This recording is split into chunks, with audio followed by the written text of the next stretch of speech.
السلام علیکم خواتین و حضرات، آپ سن رہے ہیں ابو بکر فاروقی کو، اور آج ایک بار پھر میں آپ کے لیے ایک انٹرسٹنگ دلچسپ موضوع لے کر آیا ہوں، اور یہ موضوع اس لیے بھی بہت زیادہ اہم ہے کیونکہ اس کا تعلق ہماری حقیقت سے ہے، اور اس کا مزید تعلق جو ہے وہ ہمارے حقیقت کے ساتھ ساتھ ہمارے وجود سے ہے، تو اس لیے یہ بہت اہم موضوع ہے۔ اور یہ موضوع جو ہے اس حوالے سے بھی اہم ہے کیونکہ اس کے بارے میں ہم زیادہ جانتے نہیں ہیں، اور یہ بات میں شروع میں اسی لیے واضح کر رہا ہوں کیونکہ اس پر ہم ڈسکشن ضرور کریں گے آج، لیکن یہ فیکٹ ہے کہ اس کے بارے میں ہم بہت کم جانتے ہیں، اور اس میں ہماری کوئی غلطی نہیں ہے کیونکہ اس ٹاپک کا تعلق جو ہے وہ ایک ایسے ریلم کے ساتھ ہے، ایک ایسی ڈومین کے ساتھ ہے جس میں ہماری بہت زیادہ اچھی گرپ نہیں ہے، جس کے اوپر ہماری بہت اچھی انڈرسٹینڈنگ نہیں ہے، اور کوئی بات نہیں ہے تو خیر ہے، کوئی بات نہیں، ہم کوشش کرتے ہیں اس کے بارے میں ڈگ ان کرنے کی، لیکن ہم اس سب کے باوجود اس حقیقت کو ایڈمٹ کرتے ہوئے اس ڈومین میں انٹر ہوتے ہیں کہ اس کے بارے میں ہم بہت زیادہ نہیں جانتے۔ اور جو ٹاپک ہے اس ٹاپک کا نام ہے روح، سول۔ اچھا، اب یہ کیا چیز ہے؟ کیا یہ ایک مخلوق ہے یا یہ کچھ اور چیز ہے؟ اس کے بارے میں بہت کمپلیکیشنز موجود ہیں، لیکن ہم کیونکہ ہم مسلمان ہیں، ہم اپنے پرسپیکٹیو سے پہلے اس چیز کو دیکھنے کی کوشش کرتے ہیں۔ اللہ رب العزت نے قرآن میں اس کے بارے میں فرمایا ہے کہ جب نبی اکرم صلی اللہ علیہ وسلم سے سوال کیا گیا کہ روح کیا چیز ہے، کیونکہ اسکالرز اس چیز کو ڈیبیٹ کرتے تھے، اور جو اہل علم ہوتے تھے وہاں مکہ میں، مدینہ کے اندر خاص کر کے جو یہود تھے وہ تو بہت زیادہ اس چیز پہ ڈیبیٹ بھی کرتے تھے، اور ان کے ہاں اس چیز پہ بحثیں جاری ہوتی تھی، اور انہوں نے نبی اکرم صلی اللہ علیہ وسلم سے جب یہ سوال پوچھا کہ روح کی حقیقت کے بارے میں ہمیں آگاہ کیجیے، تو اللہ تعالیٰ نے سورہ بنی اسرائیل کی آیت نمبر 85 ہے جس میں اللہ تعالیٰ نے کہا کہ یسألونک عن الروح قل الروح من امر ربی وما اوتیتم من العلم الا قلیلا، کہ آپ سے روح کے بارے میں سوال کرتے ہیں، کہہ دیجئے کہ روح تو امر ربی ہے، اللہ کا امر ہے، وما اوتیتم من العلم الا قلیلا، اور تمہیں علم نہیں دیا گیا مگر بہت کم۔ تو یہ ایک فیکٹ ہے کہ ہمیں علم بہت تھوڑا دیا گیا، روح کے بارے میں اس چیز کو مینشن کرنا کہ تمہیں علم تھوڑا دیا گیا، تو ظاہر سی بات ہے کہ ایک ایسی ڈومین ہے جہاں ہمارے علم کی ڈائریکٹ رسائی ممکن نہیں ہے۔ اس کی وجہ یہ ہے کہ ہمارا علم جو ہے، خاص کر کے آج کل کی سائنٹیفک ٹیکنالوجی کو دیکھتے ہوئے، سائنٹیفک تھاٹ کو دیکھتے ہوئے، جب ہم 5 سینسز پہ بہت زیادہ ریلائی کر رہے ہیں، جہاں پازیٹیوسٹ اپروچ یعنی کہ ایک قسم کی ہماری 5 سینسز کے اوپر امپیریسزم جسے فلسفی میں کہتے ہیں، لیکن آپ کے لیے اگر آسان الفاظ میں یہ کہوں کہ ہم حواس خمسہ سے جو انفارمیشن لے رہے ہیں ہم اس کے اوپر بہت زیادہ ریلائی کر رہے ہیں، بہت زیادہ ہمارا دار و مدار، ہمارا انحصار اس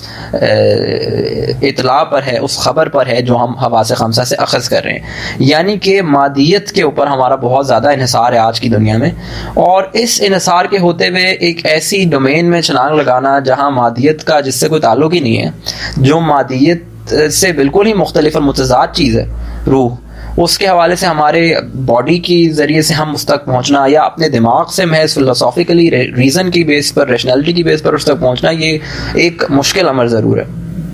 لیکن اللہ تعالیٰ نے اس کو ایسا راز رکھا ہے کہ اس تک پہنچنا بڑا مشکل ہے۔ لیکن ایک بات تو طے ہے کہ اللہ رب العزت نے یہ ایک راز بنایا ہے، انسان کی اپنی کریشن جو ہے نا وہ خود ہی بہت بڑا ایک راز ہے، کیونکہ سب سے زیادہ پیچیدہ جو اللہ تعالیٰ نے تخلیق کیا نا اس کائنات کے اندر، جو مخلوق اللہ تعالیٰ نے سب سے پیچیدہ تخلیق کیا، وہ انسان کی اپنی تخلیق ہی سب سے زیادہ پیچیدہ ہے۔ اور علامہ اقبال نے یہی تو کہا ہے کہ تو نے یہ کیا غضب کیا، مجھ کو بھی فاش کر دیا، میں ہی تو ایک راز تھا سینہ کائنات میں۔ اور یہ جو انسان کے اندر، انسان کی تخلیق کے ساتھ ساتھ یہ جو روح کا میٹر ہے، روح کا میٹر انوالو ہے، یہ بہت زیادہ ایک انٹرسٹنگ فیکٹ ہے کہ ہمارے ساتھ اس کا تعلق ہے۔ تو اللہ تعالیٰ نے روح کی تخلیق کے بارے میں ہمیں بہت کچھ زیادہ بتایا نہیں ہے قرآن کے اندر، اور یہ ایک ایسی ڈومین ہے جس کا تعلق غیب سے ہے، the unseen world سے ہے، لہٰذا ہم اس کے بارے میں وہی کچھ کہہ سکتے ہیں جو یا تو ایک قرآن حدیث کے حوالے سے اس کے اوپر جو بات ہوئی ہے وہ ہم اس پر بات کر سکتے ہیں، یا اس سے ہٹ کر ہمارے جو پرسنل ایکسپیرینسز ہیں ہم ان کو بنیاد بنا کر بات کر سکتے ہیں کہ یار پرسنلی کیا آبزرو کیا گیا اس حوالے سے، پرسنلی کس، اور ڈپینڈ کرتا ہے، پرسنل ایکسپیرینسز مختلف مختلف ہوتے ہیں لوگوں کے. فلسافیکلی اس میں جو ٹرم ہوتی ہے اس کو کوالیا کہتے ہیں, وہ مختلف ہوتے ہیں, مختلف لوگوں کے سبجیکٹیو ہوتے ہیں بہت زیادہ. لیکن یہ ہے کہ قرآن حدیث کے حوالے سے جب ہم اس پہ بات کرتے ہیں تو اللہ تعالیٰ نے قرآن میں تو اس بات کو واضح کیا ہے کہ روح جو ہے وہ امر ربی ہے. انسان کا جو جسم ہے وہ تو ایک مخلوق کے رعل میں آتا ہے, وہ مخلوق ہے, سیدھے طور پر مخلوق ہے اور تخلیق کی گئی ہے اور ایک آبجیکٹ کے طور پر اسے دیکھا جا سکتا ہے کیونکہ یہ مٹیریل ورلڈ کے اندر ایگزسٹ کرتا ہے ہمارا جو جسم ہے. لیکن جو ہماری روح ہے یہ ایک ایسی جو بھی ہے یا اس کی جو بھی حقیقت ہے, ریالٹی کی جو اس کی جو ایگزسٹنس ہے, اس کی جو ریالٹی ہے جو بھی ہے وہ مٹیریل ورلڈ کے اندر ایگزسٹ نہیں کرتی. علامہ اقبال نے جب آپ ان کی جو خطبات ہیں, اردو میں ان کا ترجمہ خطبات کے طور پر کیا گیا ہے, تجدید فکر اسلام, reconstruction of religious thought in Islam کی بات میں کر رہا ہوں. آپ اس کا جو شروع کا جو پریفیس ہے نا اس کے اندر یہ آپ دیکھیں گے علامہ اقبال لکھتے ہیں کہ میں یعنی کہ انسان, میں تخلیق بھی ہوں اور امر بھی ہوں, اور اسی لیے آپ مجھے اسپیس ٹائم کے اندر یعنی کائنات کے اندر ایک آبجیکٹ کی طرح ٹریٹ نہیں کر سکتے, کیونکہ میں صرف ایک آبجیکٹ نہیں ہوں, میں صرف ایک جسم نہیں ہوں, میں صرف مادیت کا وجود نہیں ہوں, میں اس کے ساتھ ساتھ امر ربی بھی ہوں, جو اللہ تعالیٰ نے قرآن میں کہا ہے نا, قل الروح من امر ربی, کہ کہہ دیجئے کہ یہ اللہ کا امر ہے. تو علامہ اقبال نے اسی طرف اشارہ کرتے ہوئے کہا ہے کہ آپ انسان کو صرف ایک مادیت کا وجود نہیں سمجھ سکتے, یہ اس سے بہت بڑھ کر ہے. یعنی کہ اگر انسان کا صرف جسم ہوتا تو آپ کہہ سکتے تھے کہ یار یہ ایک اسپیس ٹائم میں ایک یہ آبجیکٹ ہے, یہ اس کی فزیولوجی ہے, یہ اس کی نروز ہیں جناب, نیورو سائنس یہ کہتی ہے, بایولوجی یہ کہتی ہے, فزیولوجی یہ کہتی ہے, فزکس یہ کہتی ہے, یہ سب ختم ہو جاتی بات, اور انسانیت کو جو کچھ نظر آتا ہے دیٹس اٹ اسی دائرہ کار میں دیکھا جاتا. لیکن انسانیت اس سے بہت بڑھ کر ہے. انسانیت جو ہے وہ اس کی جو ریالٹی ہے, ہمارے علماء کے نزدیک, ہمارے مذہب کے نزدیک انسانیت کا جو اصل وجود ہے وہ تو انسان کی روح کے اندر ہی ہے. یعنی کہ وجود کا جو مرکز ہے وہ روح ہے. علامہ اقبال اس کے بارے میں کہتے ہیں, فرشتہ موت کا چھوتا ہے گو بدن تیرا, تیرے وجود کے مرکز سے دور رہتا ہے. تو وہ وجود کا مرکز جو ہے وہ کیا ہے, وہی تو سب سے بڑا سوال ہے, اور وہی تو بڑا سب سے راز ہے جس کو ہمیں ڈسکور کرنے کی ضرورت ہے. لیکن اس کو ڈسکور کرنے کے لیے ہمیں مادیت کا جو اتنا بڑا ہمارے اوپر پردہ, سائنٹیفک علوم کی کامیابی کے بعد خاص کر کے ہمارے اوپر ایک یہ جو مادیت کا ٹیگ لگ گیا, اور ہم نے خود بھی اپنے اوپر لگا لیا کہ ہم نے کہا جی ہم وہی چیز مانیں گے جو نظر آئے گی, ہم وہی چیز سنیں گے جو سنائی دے گی, اور ہم اس کے علاوہ کسی چیز کو مانیں گے نہیں. امپیریسسٹ, ہارڈ امپیریسزم ہم نے قبول کر لیا اپنی زندگیوں میں, اور ہم نے اس کو بہت جناب ایمان کا درجہ دے دیا, اور ان سین کے بارے میں ہم نے سوالات کرنے شروع کیے, نہیں جی یہ تو ہم مانتے ہی نہیں, ہم تو ایکسیپٹ ہی نہیں کرتے اس چیز کو, اس کی تو کوئی ویلیڈیٹی نہیں ہے. لیکن اب ہمیں اندازہ ہو رہا ہے کہ ہمارے اندر آہستہ آہستہ یہ سائنٹیفک تھاٹ کو ماننے والے لوگوں کو بھی اس چیز کا احساس ہو رہا ہے کہ انسان کے اندر کچھ ایسا ہے, ہماری اپنی ذات کے اندر کچھ ایسا ہے کہ جو ہماری بایولوجیکل فزیکل نیڈز ہیں وہ کافی نہیں ہیں, ہماری اسپرچول نیڈز بھی اپنی جگہ موجود ہیں. اور اس کی سب سے بڑی جو آپ دلیل اگر دیکھنا چاہیں تو وہ یہ ہے کہ اگر مٹیریل سیٹسفیکشن سے انسان کی سیٹسفیکشن ہو جائے, اطمینان قلب کی کیفیت جسے ہم کہتے ہیں نا اردو میں کہ ہمیں اطمینان ہے, ہم تو بڑے پرسکون ہیں جی, ہمیں بڑا اطمینان ہے, بڑے مطمئن ہیں ہم, وہ اگر اس کا دار و مدار اور انحصار صرف اور صرف بایولوجیکل اور فزیکل نیڈس کے اوپر ہوتا تو پھر دنیا میں جتنے لوگ بھی امیر ہیں, جن کے پاس بہت دولت ہے, جو سب کچھ افورڈ کر سکتے ہیں, تو وہ دنیا میں سب سے زیادہ پرسکون ہوتے, سب سے زیادہ پرامن وہ لوگ ہوتے, سب سے زیادہ اطمینان ان کو حاصل ہوتا. لیکن کیا وجہ ہے کہ ان کو اطمینان اس طرح سے حاصل نہیں ہے؟ اس کی سب سے بڑی وجہ یہ ہے کہ اللہ تعالیٰ نے انسان کے اندر سینتھسائز کیا ہے دو چیزوں کو.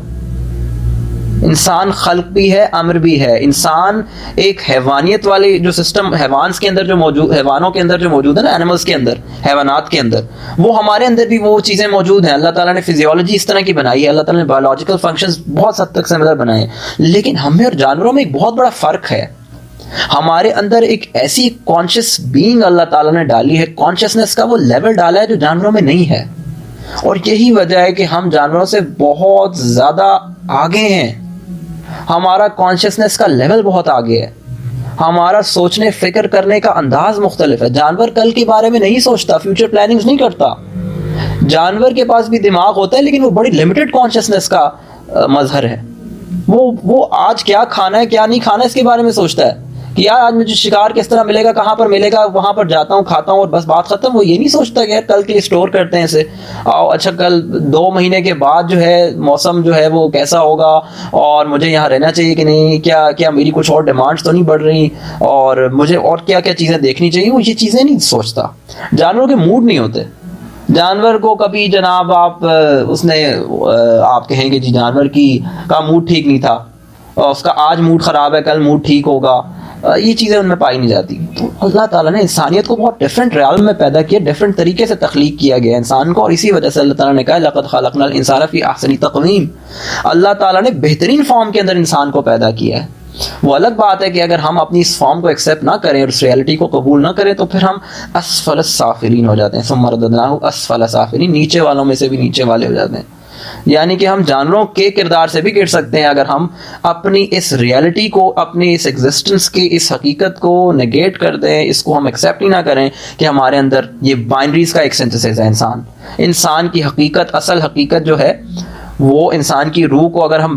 ایکسیپٹ نہ کریں اور ہم صرف جسمانی طور پر انسان کو انسان لیں تو بہت بڑی غلطی کریں گے. اور یہی وجہ ہے کہ پھر ہم اطمینان قلب کی کیفیت میں تو کبھی آ نہیں سکتے ساری زندگی, کیونکہ مادیت کے پیچھے بھاگتے رہیں گے. اور مٹیریلزم کا ایک میری گو راؤنڈ جسے کہنا چاہیے, ایک ایسا جھولا, گول جھولا, وہ بچوں کا آپ نے دیکھا ہوگا نا, گول جھولے کے پیچھے چکر کاٹتے رہتے ہیں, اس کی کوئی ڈیسٹینیشن تھوڑی ہوتی ہے, چلتا رہتا ہے ایک جگہ سے دوسری جگہ. بچوں کو لگتا ہے ہم بڑا ٹریول کر رہے ہیں اس کے اوپر, لیکن وہ ہوتا ایک ہی جگہ پہ گول گول گول گول گھومتا رہتا ہے, کہیں پہنچتا نہیں. تو آپ اس میری گو راؤنڈ میں آپ پکڑے جائیں گے اور آپ اسی میں بھاگتے رہیں گے, کوئی ڈیسٹینیشن نہیں. تو پھر کیا حقیقت ہو سکتی ہے؟ اللہ تعالیٰ نے اس روح کو ایسا راز رکھا ہے کہ اس کو ڈسکور کرنے کے لیے اللہ تعالیٰ نے ہمارے لیے اللہ تعالیٰ نے قرآن کو نازل کیا, ہمارے لیے اللہ تعالیٰ نے انبیاء کو بھیجا کہ ہم اپنی اس حقیقت, اس ریالٹی کو پہچانیں. اور اللہ تعالیٰ نے جب قرآن کے اندر ہم دیکھیں تو قرآن کا موضوع ہی انسان ہے. اور قرآن کرتا کیا ہے؟ قرآن آپ کو مادیت سے نکالتا ہے. قرآن آپ کو اس چیز کا احساس دلاتا ہے کہ آپ صرف چلتا پھرتا ایک وجود نہیں ہے. سائنٹیفک ورلڈ کے اندر جسے ہم کہتے ہیں نا میٹر, آپ میٹر نہیں ہیں, آپ صرف مٹیریل نہیں ہیں, آپ کے اندر بہت کچھ ہے. آپ اسے ڈسکور کریں, آپ اپنی روح کو ڈسکور کریں. روح جو ہے نا اللہ تعالیٰ نے کریٹ جو کی ہے وہ اللہ تعالیٰ سے کنیکشن اس کا موجود ہے. جب انسان پیدا ہوتا ہے تو انسان کے اندر ایک حدیث کے مطابق تقریباً میرے خیال سے 4 مہینوں کے بعد یا 3 مہینوں کے بعد انسان جب رحم مادر میں ہوتا ہے, یعنی اپنی ماں کے پیٹ میں بچے کے اندر فرشتے جو ہے وہ روح پھونک دیتے ہیں لا کر, اس کے اندر روح داخل کر دی جاتی ہے. وہ پھر روح کے ساتھ جو کانشیسنس اس کے اندر پیدا ہوتی ہے وہ کچھ اور ہوتی ہے, وہ بالکل ڈفرینٹ کانشیسنس کا لیول ہوتا ہے. تو اس لیے وہ روح کے ذریعے سے ہم جانوروں سے مختلف ہیں. ہم اس روح ہی کی وجہ سے جو ہے وہ اشرف المخلوقات ہیں, کیونکہ ہمارے اندر اللہ تعالیٰ نے روح پھینکی ہے. اور اللہ تعالیٰ نے قرآن میں اس کے لیے جو لفظ استعمال کیا وہ ہے وَنَفَخْتُ روحی. نفخت یعنی کہ پاسٹ ٹینس ہے پھونکنے کا, اور نفخت یعنی کہ میں نے پھونک دی. روحی, اپنی روح. اب اس کی کیا ایکسپلینیشن ہو سکتی ہے تو علماء بہتر جانتے ہیں, لیکن اللہ تعالیٰ نے اس روح کو ایسا راز بنایا اور اللہ تعالیٰ کی ایسی کمانڈ ہے, ایسا افیئر ہے اللہ تعالیٰ کا جس کے بارے میں زیادہ نہیں جانتے, مگر یہ کوئی بہت اسپیشل چیز ہے, یہ کوئی عام بات نہیں ہے. اور یہی وجہ ہے کہ کائنات میں ہم جتنی بھی ڈیفائنس کر لیں اللہ رب العزت کی, دلوں پر تالے مہرے لگنے کے باوجود فیکٹ یہی ہے کہ آپ اپنی نیچر کو بھی بے شک تبدیل کر لیں, لیکن جو روح کا کنیکشن اللہ تعالیٰ کے ساتھ ہے وہ کہیں نہ کہیں بلنک کر کے سگنلز لیتا رہتا ہے. اور وہ آپ اس سگنلز کو اگر رسپونڈ نہیں کرتے ہیں تو آپ کیا کرتے ہیں؟ اپنی اسپرچول نیڈس کو گراتے ہیں. آپ بایولوجیکل نیڈس پہ چلے جاتے ہیں, فزیکل نیڈس پہ چلے جاتے ہیں, آپ کھاتے ہیں پیتے ہیں, ہر قسم کی نیڈز آپ پوری کر لیتے ہیں جناب, اور آپ سمجھتے ہیں کہ بھائی سب کچھ فٹ ہو گیا. لیکن جب تک آپ نے اسپرچول نیڈس کو پورا نہیں کیا تو آپ ایک بہت بڑا پارٹ مس کر رہے ہیں لائف کا, آپ کی اسپرچول نیڈس پوری نہیں ہو رہی. تو اس لیے بہت ضروری ہے کہ ہم اس حقیقت کو, اس حقیقت کا ادراک ہماری زندگیوں میں ہونا چاہیے کہ اللہ تعالیٰ نے ہمیں روح دے کر پیدا کیا, ہم مختلف ہیں. اس روح کو ڈسکور کیسے کیا جا سکتا ہے؟ اس کے لیے ہمیں مادیت پرستی سے تھوڑا سا اپنے آپ کو ہٹانا پڑے گا. یہ جو monotony ہم نے روٹین بنائی ہوئی ہے نا, ہم نے ہر وقت میٹر کے ساتھ ریلیٹ کیا ہوا ہے اپنے آپ کو, پیسے کے ساتھ, دولت کے ساتھ, ہر چیز کی ویلیو لگائی ہوئی ہے, پرائس لگائی ہوئی ہے, پرائس ٹیگس پہ چل رہے ہیں ہم, آئی ٹی کے بھی پرائس ٹیگس ہو رہے ہیں, چیزوں کے بھی, کپڑوں کے بھی, ہر چیز کے. لیکن ہم نے جو اپنے آپ کو وقت دینا چھوڑ دیا نا, اس کی وجہ سے ہم ڈسکور نہیں کر پا رہے. تو میری بھی یہ کوشش ہے, آپ بھی کوشش کریں کہ ڈسکور کرتے ہیں اسے انشاءاللہ. تھینک یو سو مچ. اللہ حافظ.